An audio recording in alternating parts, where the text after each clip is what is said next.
Okay, well, let's go ahead and get started. Hopefully everybody can hear me okay.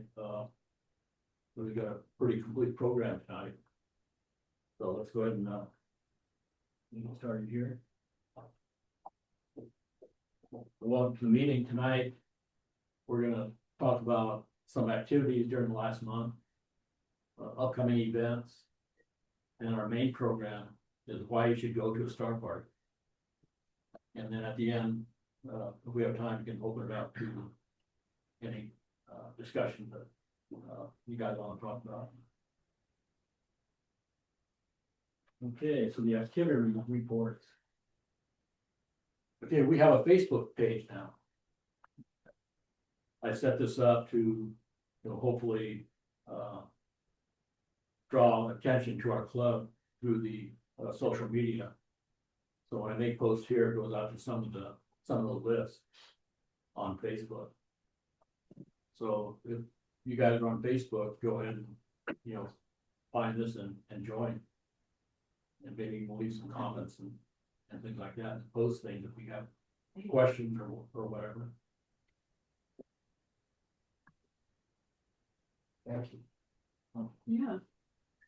Yeah, we also have, this is the first step in getting our dark sky observing site recognized. We now have an a clear sky chart for our site. You can see it down here. Did you share your screen, John? Oh. That's not going up in the. Why are you off the?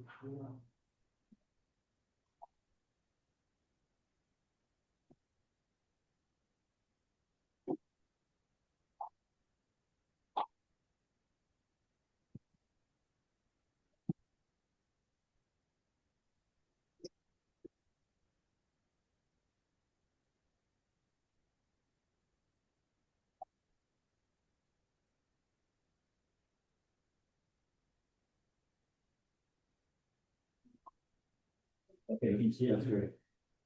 Thank you. Hey Google, turn off the music. Sure, stopping now, be there. Okay, yeah, let me go back one slide to show our new Facebook page. We just found it. You got it? I'm good. So be sure to join so we get one more follower. We'll be up to 6. So anyway, the clear sky chart is online. They got sites all over the world that forecast what the scene conditions are in the darkness and so forth for an observing site. So this is a typical clear sky chart, but it's designed to get the weather at our exact spot where we do our dark sky observing sites. Huh. There's a lot of information available there, and if you go to our website, you'll be able to link to this.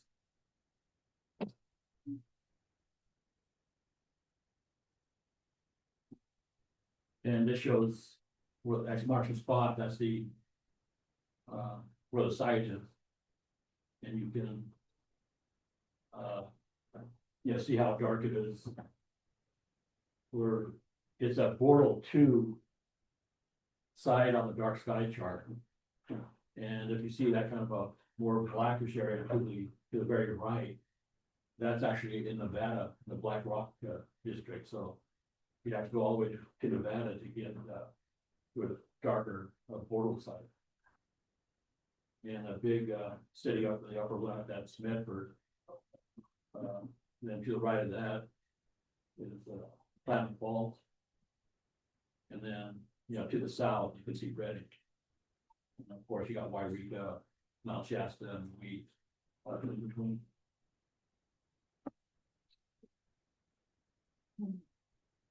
And who saw the aurora we got a couple weeks ago? Not that good. Yeah, well, this is the 20th of January. This is, I think, was around 3:30 ish in the morning. Because I got up to, take my dog out. And I just, habitually just had my camera with me and I photographed the northern sky to see if there's any activity and this is what came up. So this is, from my iPhone, just a handheld photograph. And it might be hard to see on the screen, but you can actually see, Cassiopeia down there towards the left. And then last month, we talked about the opposition of Jupiter occurring this month. So last week, I set up one of my telescopes to image Jupiter to see what I could come up with. And this is what I got here. Wow. So you can see the great red spot is approximately in the center there. You can see a lot of the detail, different. So what time was that, our time? This was about 1:30 in the morning, our Right. time, Okay. on this particular one here, but I think it, I think it turned out pretty good considering. Beautiful. So the seeing wasn't really that good, it was average or above average, but when you're taking, video images and then post-processing them, this is what you can do. Just search for the stillest image. Yeah, well, the software does that, it goes through and actually. Good. Rate each one and then stacks the best ones. I did not know you had that need. Actually, thought that's, Oh, I don't, that's great. yeah, I only had it about a month, I Oh, really? found that locally here. Oh. So, like. Tried it out and it seemed to be working fairly well. Yeah. Did you, I would say, can you buy a telescope? Yeah. Just another? Yeah, this is no. You're still with Roy. Yeah. I've got a very understanding wife. But she tolerates it. Yeah, because you just gotta, couch it, I'm not buying another telescope, I'm rescuing a telescope. Right, there you go, rescuing cats. Yeah, that's when I rescue telescope, but who can argue with that? Humanitarian. Okay, You're, so you're such a humanitarian. I do my part.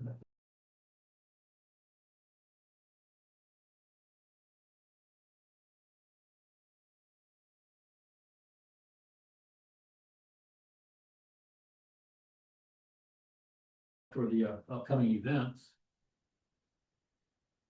Okay, we have the Golden State Star Party, 11 to 15 July. They are accepting reservations now.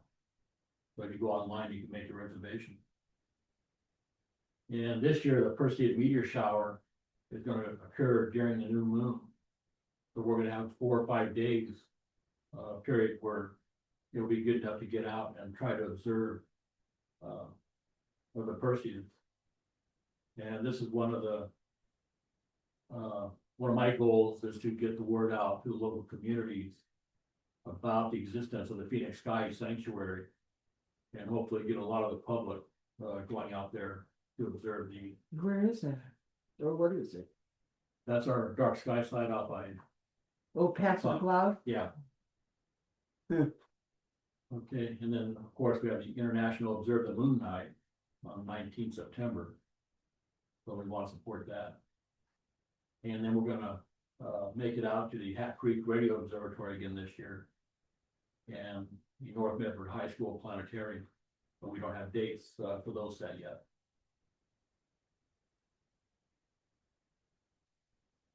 Okay. Now this is our main speaker here. Let me introduce Molly Wakeling. She goes by Astronomy online. And she's fairly new to astronomy. Surprisingly, she just started, about 10 years ago after she got her telescope. As a gift, I understand she went out and saw, I believe it was Saturn for the first time, and she was hooked after that. So she's been really developing her skills and just really producing some outstanding results on the internet. And she got, a big following on the internet and, posting her results. She is a contributing editor at Astronomy Magazine, writing their monthly Observing Basics column. And she also serves on the board of directors for the American Association of Varied Star Observers. Molly is actively involved in STEM outreach, sharing views through the telescope and presenting to astronomy clubs, classrooms, and star parties across the country, both person and online. Now, if that's not amazing enough, She has a YouTube show. well, yeah, she has a YouTube show, that's one of them, but in all this time, she managed to find enough free time to get her doctorate degree in nuclear engineering. So congratulations, Molly, I just learned about that from, Yeah, thanks. yeah. I finally graduated last March after much trial and tribulation. Yeah, well, you're a busy person and, we're very honored to have you here tonight. Thank you.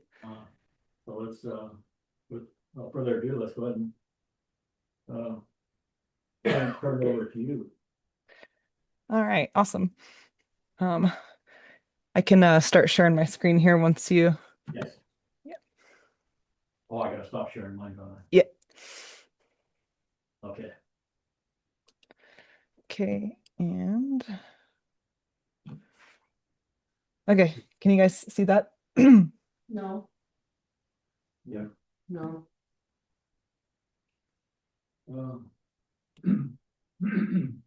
It's on Zoom.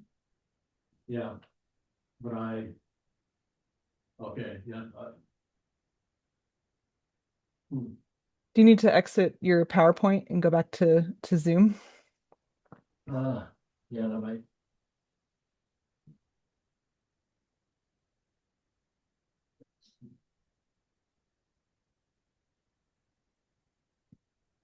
There we go. Well, that's not good. So I need to minimize that. There we go. Okay, thank you, Molly. Great. Yeah. All right. Well, thanks so much for having me. I love coming in and talking to astronomy clubs and so many cool things to talk about. Can you guys hear me okay? Yeah, we can hear you. Great. Okay. Yeah, so tonight I wanted to talk about star parties and why you should go to one and what to expect and share some stories of several star parties I've been to encourage you to start going to some star parties because they are a ton of fun. So what is a star party? It's a gathering of fellow astro nerds under dark skies for a week or a weekend of their varying lengths. I usually describe it to my non-astronomy friends as like outdoor astronomy convention. It very much has like a kind of a summer camp convention kind of vibe with people from all over coming together to do the same thing with a shared interest. So what kinds of things happen at star parties? My slide will go here. So first of all, all night observing and imaging. There's pretty strict lighting restrictions so that you can do as much imaging and observing as possible. This picture here is me and my minion, Michaela, out at the Green Bank Star Quest. She actually is also finishing her PhD in physics here shortly, and she just published some papers, which I'm very, very proud and excited for her. She became my minion back when she was a high schooler, so we've done a lot of astronomy together. Yeah, close friend of mine. You can also there's a lot of daytime presentations and workshops to go to as well. So everything from image processing workshops to observing recommendations, and some star parties have their own observing programs with their own pins, like Texas Star Party, Rocky Mountain Star Stare, a few others. And so they'll often have a program about that observing program to get you excited about it.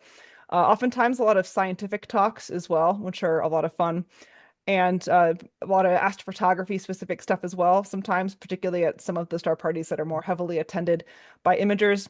But I will say that all the star parties I've been to have probably more visual observers than astrophotographers, although that's starting to turn around a little bit these days. They're great places to meet new people, to see old friends that you haven't seen in a while from across the country, meet people in person who you've only seen online. And sometimes some of the more well-known astronomers and astrophotographers go to some of these, and you get to go meet them as well. David Levy was at Texas Star Party this year to give the keynote talk. He as of Levy Shoemaker comet fame. He regularly comes on a show that is called the Global Star Party that's on YouTube. It was weekly during the pandemic. Now it's more like monthly or bi-monthly. But it was great to see him in person, and it was fun to meet somebody so famous. There's also lots of other daytime activities to do a lot of the time. Go hiking. There's a huge overlap between astronomy people and birders, and also ham radio operators. So some of the star parties have special ham get-togethers as well. Grill some food, consume some beverages, relax in the shade, just enjoy the time outside. Slide will go here. So why should you consider going to a star party?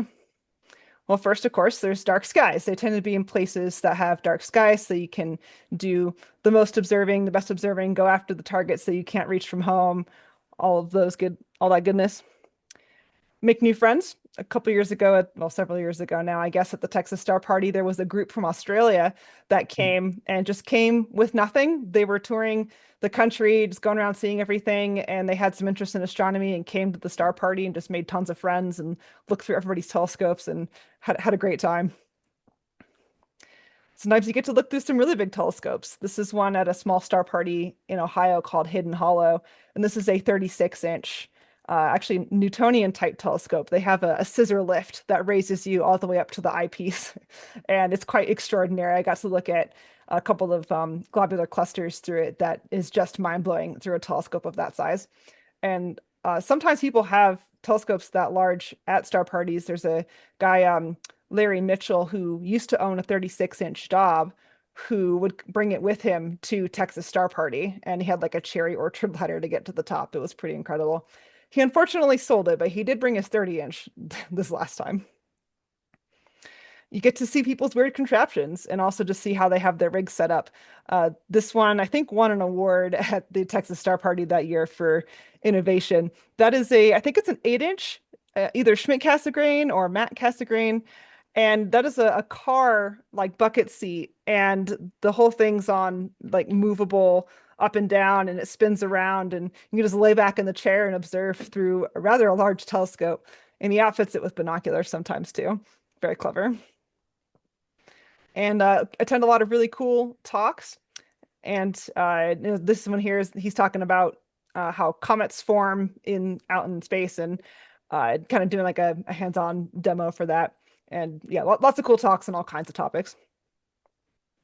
And finally, win fabulous prizes. A lot of star parties have a drawing of some kind, and some have some pretty sweet prizes. Think telescopes at some of the oh, my cats are fighting. Sorry.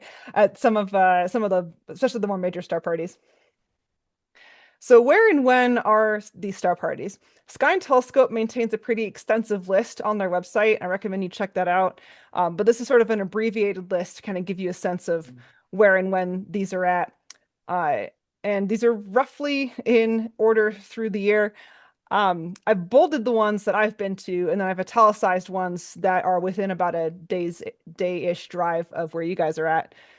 Surprisingly, not as many on the West Coast as one might expect, given the amount of dark sky space we have. But yeah, they're all over the country. Quite a few in Canada as well, if you ever want an excuse to go up there. And yeah, just all over the place, all throughout the year. Not really so much in the winter months, but if you feel like making a very long trek, you can go down to the Winter Star Party in the Florida Keys, escape the cold, and get to see Eta Carina comes about 2 degrees up off the horizon from the Winter Star Party, and see some other southern sky things just above the horizon down there. So let me talk about a couple of star parties that I've been to and tell some fun stories. So Texas Star Party is one of the premier star parties in the US. Most of the years I've been to Texas Star Party, I was living in Dayton, Ohio, and it's a 20-hour drive without towing my trailer at that time, from Dayton down to Southwest Texas. And so I went in 17, 18, 19, and then finally got to go again this year in 2025. this time from Albuquerque, which is where I live now, which is only like a 6-hour drive from Texas Star Party, which was very nice after having to take multiple days to get down there in the past. So I've got a dark sky map here showing where it's at with the red marker there. Very, very dark skies out there. Starting to get a little bit threatened by all the oil drilling, but still pretty fabulous skies out there. So we packed up my Ford Escape. This is my youngest sister. She came with me in the first year I went down, and loaded up the car with all my equipment and gear. And getting from Ohio down to Texas means you go through a decent chunk of Tornado Alley in like the April-May timeframe. And so sure enough, we hit some weather going down in I think this was in Missouri, around there somewhere. This really cool looking shelf cloud here. And then in Abilene, Texas, this beautiful storm rolling through. There was a whole crowd of storm chasers that were staying at the hotel that I was staying at. And I brought my camera outside and they were like, "Are you with this group?" I'm like, "Nope, I'm just going to a star party and have my camera with me." So that was pretty fun. So I actually kind of started out the opposite of a lot of people in astronomy. Through a series of circumstances, ended up with large telescopes to begin with. And so here is my C11 and my C8 on a couple Celestron mounts here with a couple of refractors mounted on top. And that's all the equipment I brought with me to the first time going to Texas, which is a fair amount to squeeze into my Ford Escape. Quite proud of my packing skills.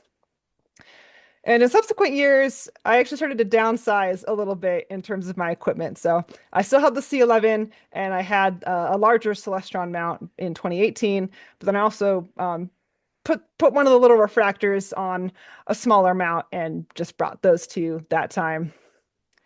And then in 2019, I got even smaller, didn't bring my Schmidt-Cassegrain, and brought my refractors and borrowed a mount from a friend, so I didn't have to pack quite as much. I love running multiple rigs. I've been running multiple rigs for quite a long time, and it's fun to get to take as much advantage of the dark skies as possible. Here's Michaela again, back in her undergrad days, back in 2019 at Texas Star Party. Would bring her down with me as well. In 2019, I got to bring my parents down to Texas Star Party. So they flew down and stayed with me, and they have no idea about anything astronomy. So I showed them how to use I did bring my 8-inch Schmidt-Cassegrain, but in its visual observing setup on the Celestron like single fork arm mount, and I showed them how to punch in targets into the hand controller and gave them the beginner's list at Texas Star Party.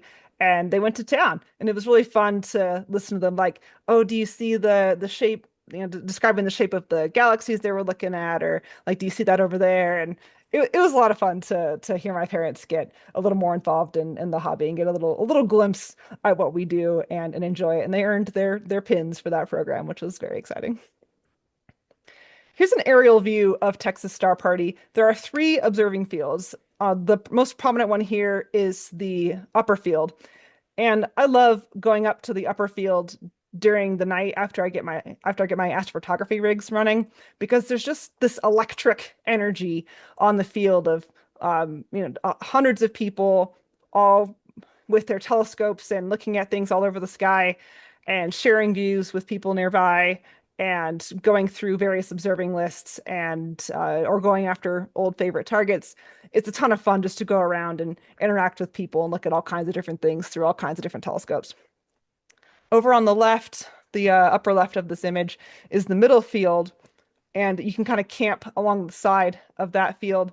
And then way in the back, it's kind of hard to see. I don't know if you can see my mouse cursor, but kind of at the top of the image here is the lower field, which is where the astrophotographers tend to set up so that our light doesn't bother the visual observers up on the upper field. There's more trees down there, but you can camp kind of next to your equipment down there, which is nice, and then hike all the way up to the upper field to go enjoy some of the visual scopes. This is the kind of main hall at Texas Star Party for all of the social gatherings and for all the talks and the prize giving away and things like that. So this Star Party tends to attract 300 to 400, sometimes more people. So it's a very widely attended Star Party. Also in 2019, so I had my parents down there. My aunt and uncle came out as well, and my uncle, the one in the Bazinga shirt there, he also does astrophotography. He's the one who gave me the 11-inch and the big Celestron mount when he upgraded his kit. And nearby to the Texas Star Party is the McDonald Observatory. It's about 15 minutes up the road.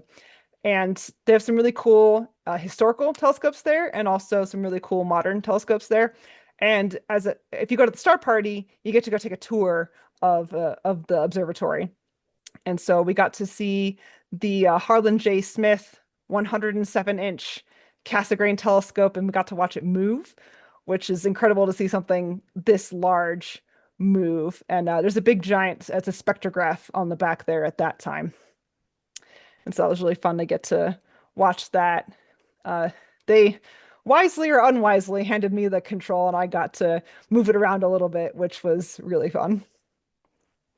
We also got to see the Hobby Eberly telescope, which is a 10-meter multi-segment mirror telescope there, and it only moves in azimuth, so they can see like an annulus of the sky. So they have a really interesting prioritization program for like sometimes things that are lower priority observations, if they happen to be in the field of view, then they'll go ahead and take those observations. Kind of a really cool queuing system. And it moves around on these big air cushions. It lifts it up and then it spins and sets it back down.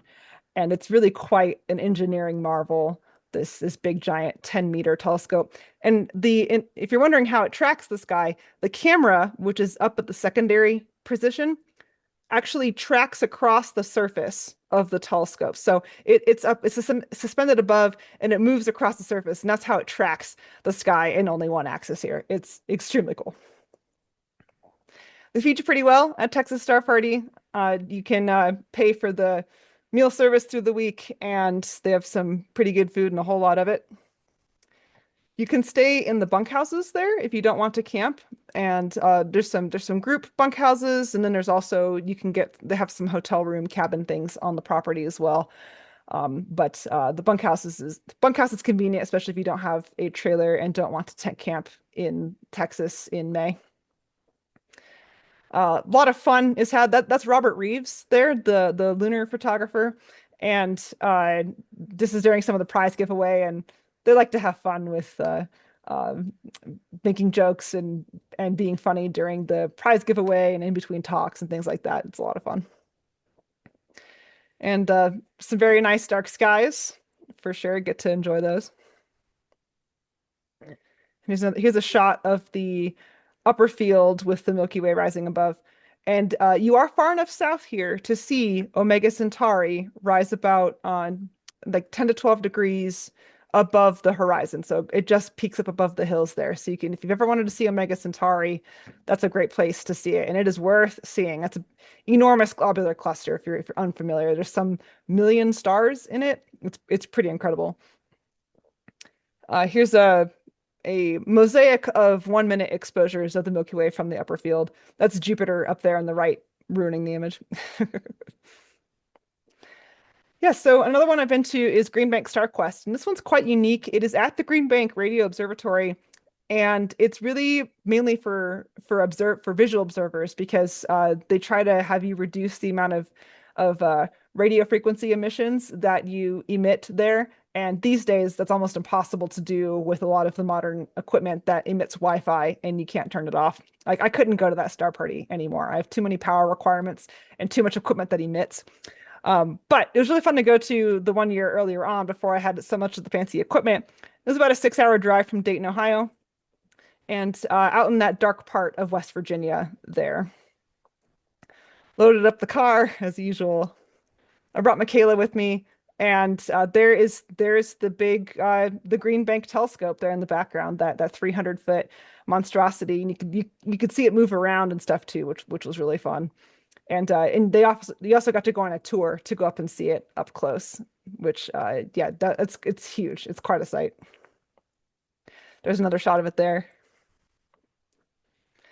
It's not a heavily attended Star Party, not quite like Texas Star Party, but kind of a smattering of people spread over the field. A lot of people went to bed about midnight because that's when the dew settled in and it became hard to observe. But there is my astrophotography rig at that time with my C11. Michaela brought her refractor out. And they have a really nice like science center there. And here I'll go through a couple things they have there. So they have a nice like kind of interpretive center talking about radio astronomy. That was pretty fun to go through. One of the really interesting things there, I mentioned having devices that have minimal radio frequency emissions in order to reduce the amount of radio interference on the big, especially on the big telescope, which can pick up incredibly faint signals. The picture on the right is the microwave in the kind of cafeteria area. And it's one of those ones where you turn the knob and then you close the door, and that's a big giant Faraday cage around the microwave. And then on the left is the Faraday cage door going into the computer lab, which was a double door room, and all the windows are also uh what's the word I'm looking for? The windows are also made of kind of Faraday cage material in them as well to keep the room as radio sealed as possible. It was really fun to see that. We spent some time in there processing our photos. Michaela got quite a nice shot of Andromeda. We did have a pretty epic thunderstorm that year, and so, I had my camera, so went and took some lightning pictures. There's always something to take pictures of anywhere, and that's one of the things I love about doing astrophotography is that I also use the same equipment for taking a lot of other types of photos. There's always something to take a picture of. Here's the group standing out front. And yes, that's Green Bank. There was a lot of really fun scientific talks at that one for sure, in particular. Okie Star Party is another really great star party. It was a 22-hour drive from Dayton, Ohio, but only 5 hours from Albuquerque. So I'm hoping I get another chance to go out there. Much shorter drive. It's in the very western edge of the panhandle of Oklahoma. It's pretty much almost in the Black Mesa State Park area. Loaded up the car again. But this time in 2020, I bought a travel trailer. It is the cutest travel trailer that could possibly exist, and I love it. And I was able to tow it with the Escape for a while. So got that all loaded up and towed it all the way to Oklahoma from Ohio. There's kind of one big observing field, and they have rows of RVs and trailers and tents, and then equipment. Trailers and RVs equipment. And so you could be near your equipment, but also not be having to set up in between people's RVs and things like that. It's quite well organized. If you climb to the top of the mesa, there's a couple of flamingos there to greet you, and you get a very nice view of the whole field. And there's kind of a tent area over here where a lot of the tent campers tend to set up. And this is a cell phone picture from the top of the mesa there, looking down at where I'm set up. So there is my trailer in between two other ones, which provided shade, which is very nice. Camped next to Deep Sky Dude, if any of you guys follow him online. And then there's my equipment there. So it was a nice short walk. And I could wirelessly remote into my equipment from the trailer and see how things were going before I went to bed. It was great. So because I'm me and kind of crazy, I brought 4 imaging rigs to Okie in 2022. It's a little hard to see them all here in a single shot. I've never gotten a really good shot of all 4 of them set up here. But I brought my 9 1/4 Edge HD. I acquired a Takahashi from same uncle and a couple of camera lenses and controlled them all on a couple of computers that I remoted into from my main laptop. And yeah, ton of fun. Got everything working. Sometimes it takes a couple of nights to get everything working, but really fun to take advantage of the dark skies as much as possible. So they also have food service there. They get some folks that come in and cater, so you can eat there as well, which is nice. And of course, it's fun to go look through other people's telescopes with this one too. This is a 30-inch f3. It's not Elvira, if you're familiar with that one, but it's similar in spirit. It's the same like size and focal ratio, and that one was pretty cool to look through. And of course, very dark skies there as well. A lot of sky glow in this shot. And there is Deep Sky Dude looking through his Dob there. And then finally, Rocky Mountain Star Stair is one that I've been going to more recently since it's so close to here. Been wanting to go for a while, finally made it in 2024 and 2025. Only 5 hours from here, which is great. A little further from California, but still doable, maybe in like a 2-day drive. It's out near Gardner, Colorado, and they've changed the color scheme on the map on Dark Site Finder, so the maroons here are what were formerly the grays and blacks. So yeah, it's a beautiful star party. I've got some pictures coming up here with the Rocky Mountains in the background, but very dark skies. This telescope here I'm looking through is a 16-inch f4.5 built by Discovery that one of my friends Dan and I bought together, and we have it out at some property that we own together out in Arizona where we do some dark sky astronomy with our friends out there. And this telescope is an exquisite instrument, and it was a lot of fun to look through while we were out there. We named it Big Gun after the 16-inch naval guns of affectionately called the same name. Here it is in the daytime, and you can see the mountains in the background. And I wanted to show a picture of the map here just because Rocky Mountain Star Stair is laid out a lot different from a lot of star parties I've been to. My cat is saying hi. There's some kind of large open field common areas, but there's also a lot of areas where you can camp that are a little more secluded if you wanted to have some time to escape from the crowds and hi cat, and camp kind of back among the trees or observe from back there as well. Here's my trailer. And I brought one rig to the star party because it's only like 4 days long. So I set up my refractor, Dan's refractors there in the background, and then we have our visual observing telescope, which we got to do quite a lot of since we each only set up one rig. And yeah, here's the observing field. It's quite large, a lot of space to find a place to set up. And some nighttime shots. I finally acquired an Astro-modified DSLR. I was able to get some much nicer shots than I'd gotten in the past of the star party and the Milky Way at night. All right, so that's the storytelling portion. So now some practical facts. What should I know about going to a star party? So first of all, be prepared to operate with red light only. If you've been out to any events with your club, you're probably familiar with this. But red LEDs specifically, as opposed to like covering a white flashlight, which can still be kind of pink. And it's best to minimize their use even then. Sometimes people use really bright red lights, and that kind of defeats the purpose. And I often put tape over mine so that it's not as bright.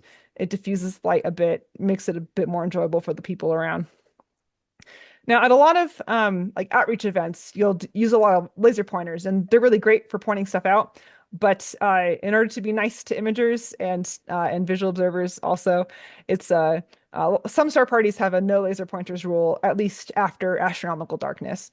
During twilight, a little easier time to go point out some constellations to some people.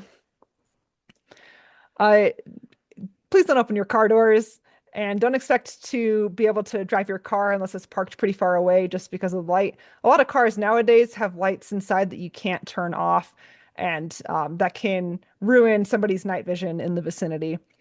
You'd be amazed every single night. I think at every single star party I've been to, people have their key fobs in their pockets. They lean over to pick something up, and they hit the panic button, and then the car alarm's going off and all the lights are flashing. So just take you don't need to carry your key fob in your pocket when you're there. Put it somewhere else. Laptop screens. This is particularly for imagers.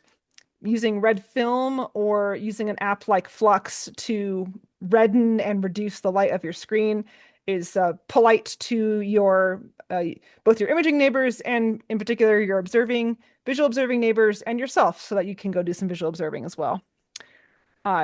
And I use a little tent around my laptop to kind of keep the light from escaping too much out the side. And it's helpful to use red LEDs inside of your trailer. My cat's still hanging out here. Or to cover your windows to keep light from escaping and bothering folks around you. And a lot of astrophotography equipment has lights on it. More of them are red these days, but I still have some things that have blue lights and green lights, and I just go cover those with some tape. All right, what else should you know?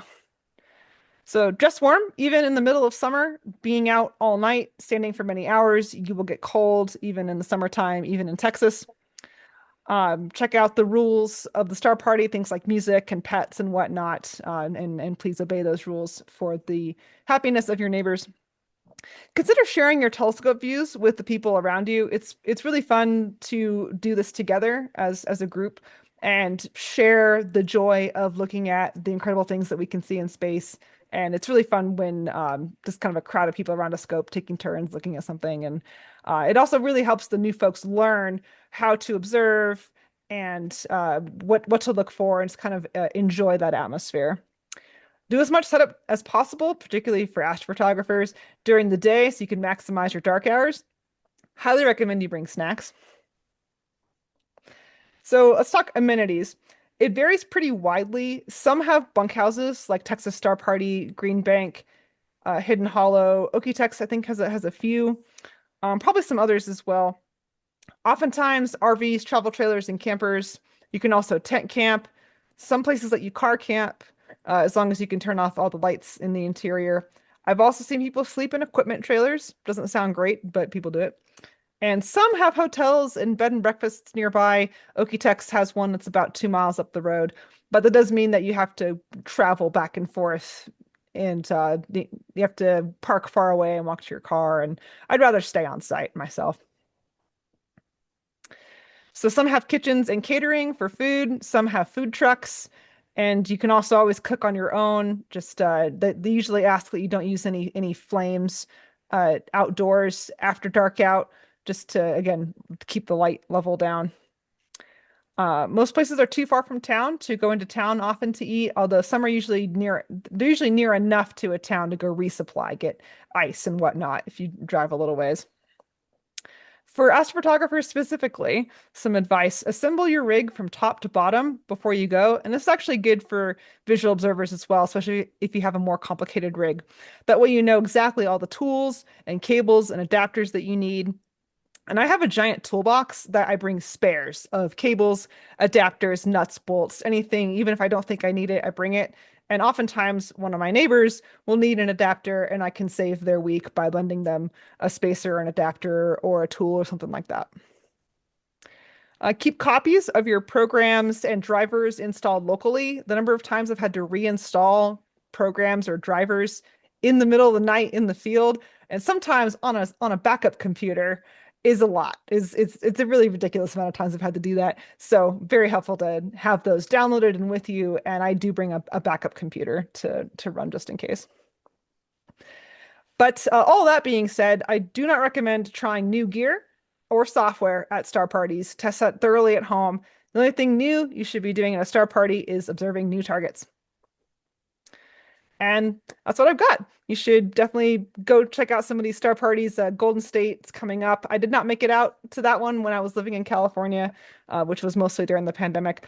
But they're a ton of fun and meet a lot of people, do a lot of great observing, and make a lot of great memories. So thanks. Do you have time, Molly, to take a few questions? Yes. Yeah. Okay.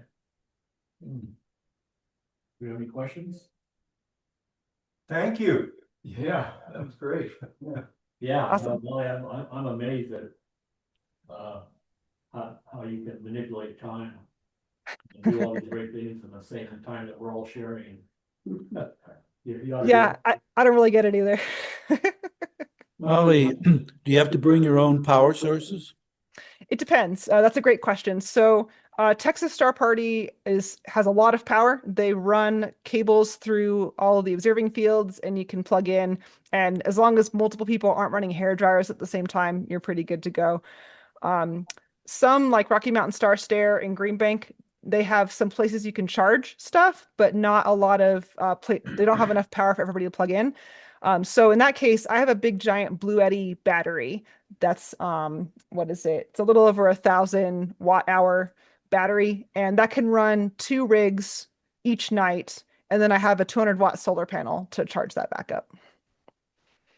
Yeah, so it depends. And they'll usually say on their website what their power situation is. And sometimes if it's not clear, just email them so that you can have what you need power-wise. All right. Being from California and never having lived elsewhere, how does the humidity affect the star parties? That's a great question. So definitely places like Green Bank, where it's on the grass in particular, and Hidden Hollow up in Ohio, a lot of people end up going to bed about midnight, 1 a.m. because the dew starts to set in. Doing mostly astrophotography, I bring my dew heaters, especially if they have power I can plug into. And that usually helps, except on the very wettest of nights.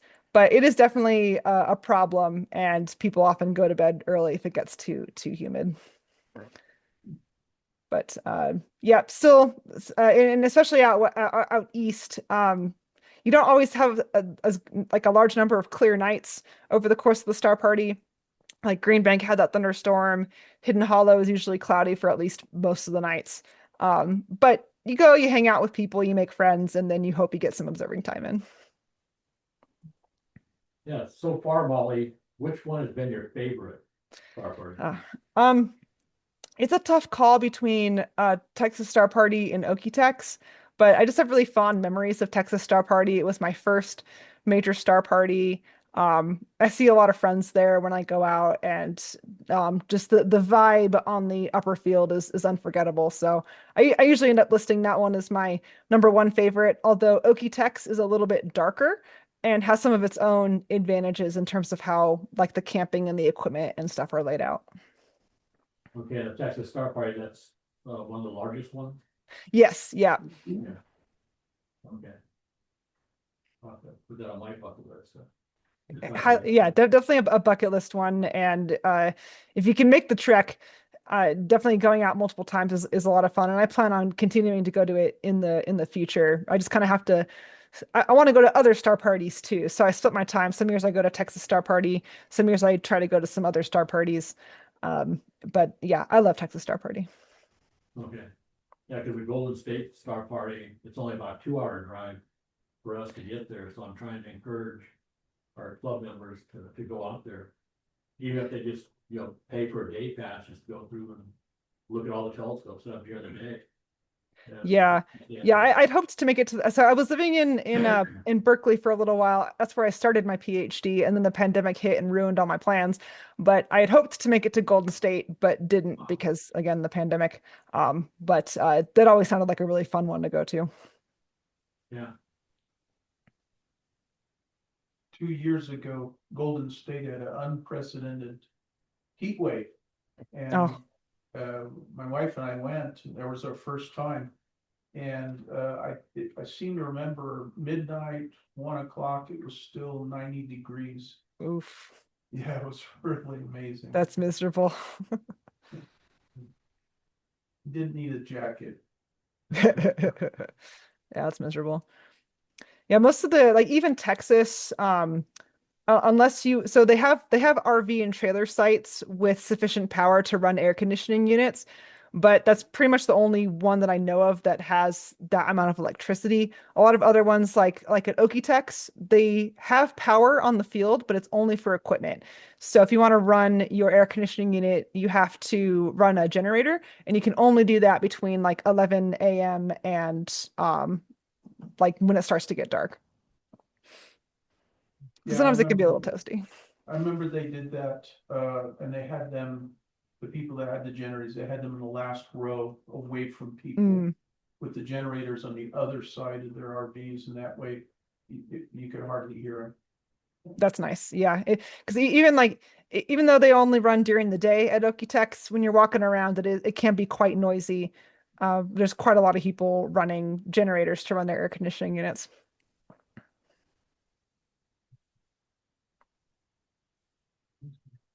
anyone else? Well, thank you very much, Molly. Yeah, you're welcome. Thank you for joining us, and yeah. And continue doing what you're doing. You're an amazing person, and yeah, just like to follow you online. She does have a omnibus presence online where she's. Yeah, I mostly post on Facebook and Instagram as Astronomy images, And then there's my Astrobin, which has my kind of more original handle of molecule, and I just couldn't change it to Shauna Molly because I love the molecule handle so much. First time I've heard that. So you can find me on Astrobin under molecule. All right. Molly, this is Jeff. Hey, Hi. Of all your telescopes, your imaging rigs, do you have a favorite? And same with the rigs that you would take to star parties for visual observing. Do you have favorites? Or, most people have limits to what they can bring. They can't bring the 16-inch big gun. So what would you bring? um, yeah, I mean, having the trailer, I can bring even more stuff now, which has been great. But usually, if I have to limit the amount of equipment I bring, usually because the star party is short enough that I don't want to set up all of my stuff, I bring my Takahashi 106. I did not think I would own a Takahashi this early in my astrophotography career, but my uncle sold me his, and it's an incredible instrument. So that's my number one pick for going to star parties for sure. It takes some incredible images. And I have some camera lenses that I like to use as well at star parties because they're hard to use from home when you have gradients and whatnot with light pollution. But at star parties, I can take advantage of my big wide camera lenses on the little star tracker mounts as well. As far as visual observing goes, we put the 16-inch out at the property, so it's living there full time now. We brought it to Rocky Mountain Star Stare before we moved it out there, and I wish I could bring it to every star party, but it definitely takes up like most of my car to bring that. I recently got a Skywatcher 12-inch f5. I think it's one that a lot of people have. It's the collapsible one, and so I've been really enjoying that. And I didn't put it in here because I wasn't sure this was already going to take long enough, but I 3D printed an 8-inch f5 telescope this year and brought it to Rocky Mountain Star Stare. And it's obviously the mirror is not printed. I bought the mirrors and then I bought all the fasteners and things like that. But all of the mirror holders and the structure of the telescope and like the focuser and stuff is all 3D printed. And that was just kind of a novelty to bring, but it actually is pretty good instrument and it collimates easily. And I was pretty impressed looking through it for like some $300 mirrors I got on eBay. So that one's a lot of fun. I'm probably gonna when I'm trying to get to do more outreach events with the Albuquerque Club. I keep not making time for it, but I'd probably bring the 3D printed one to the outreach events just because it's so novel and fun. Gotcha. Yeah, you'll have to send me some notes on that. I want to try that. That sounds like fun. Thank you, Molly. Great Yeah, presentation. Really appreciate it. Did you get the thank plans you. for that on someplace like Thingiverse, or did you design it yourself? I did not design it. There's a guy who he shares it on printables and maybe some other places as well. But it links to his website where he hosts all the instructions for assembling it. But yeah, I downloaded all of his parts and pieces, and it ended up being I made it more challenging for myself because I wanted one that would be heat resistant because sometimes it sits in my car, sometimes it sits in the sun in Texas in the summertime, right? So I printed it with a carbon fiber PLA composite for anybody who knows things about 3D printing. And I got a heat treatable uh, carbon fiber PLA composite and I baked every single one of the pieces in a tub of sand in the oven to heat treat it, which basically anneals it, so that it goes it'll start to warp at like 120 Fahrenheit. If you heat treat it, it's resilient up to 300 Fahrenheit. Wow, that's the first I've heard of. So I baked the whole telescope in pieces so that it would melt in my car. Yeah, Thank you. yeah, outstanding. Okay, You're pretty amazing. yes. Yeah, thank you again, Wally. Yeah, absolutely. Yeah, Thank you, that was great. Enjoy the rest of your Wonderful. evening. Wonderful. So, thank you Yeah, for joining us. And thanks. thank you. All right, Thank you, Molly. okay.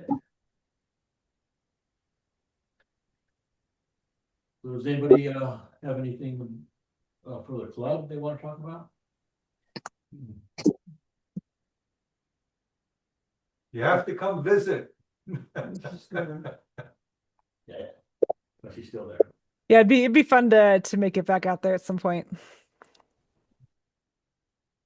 So 'cause that was one of the things that, you know, the Golden State Star Party is so close to us, but very few people in our club have been there. I kind of want Where do they to change that. It's south by Aden. It's about a 2 hour drive. Yeah. From here. Even if we do like a day trip, like we went to the radio telescope place. You know, we could caravan or something, just drive out there during the day, get there early. So you can walk around the field and see the different telescopes and. So you don't have to stay the night if this is your first time. But it'd be worthwhile just to experience the camaraderie of all the people there. And, you know, there's great people. I don't think I've ever encountered anybody that I didn't like. Everybody's very friendly and willing to share information and, you know, look through the telescope. It's well worth the effort. Yeah, I might point out also, remember, there are probably hundreds of smaller star parties hosted by clubs like ours. I know I was a member of astronomy club in San Francisco Bay Area, and they every summer would go up to Yosemite National Park, Glacier Point, at what I think about 7,000 feet altitude in the park. The national park there has a really nice setup for telescopes, and they invite all of the public, they advertise it to come up. And it's a smaller, you know, it's not a huge event, but clubs all over America sponsor these, you know, in a small way that I think is also a great star party to go to. So.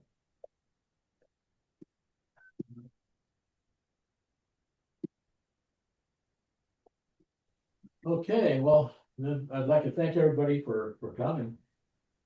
I hope you enjoyed the program. I was very impressed with Molly and Thanks. I mean, just her accomplishments and so forth. Just well, I don't know how she does it. I don't know either.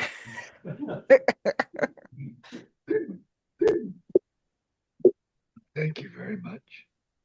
Let's be Jeff. My cats here are begging for dinner. Okay, I want to let you go, Molly. And thanks All for right. being here. Yeah. Thanks so much, guys. I'm glad I got to come talk to you, and hopefully one of these years I'll make it up to Golden State. Yeah, sounds good. All right. Thanks, everybody. Yeah. Thank you, guys. Bye. Yeah. All right. Have a good night. Get off that So, computer. Si, can you get the lights?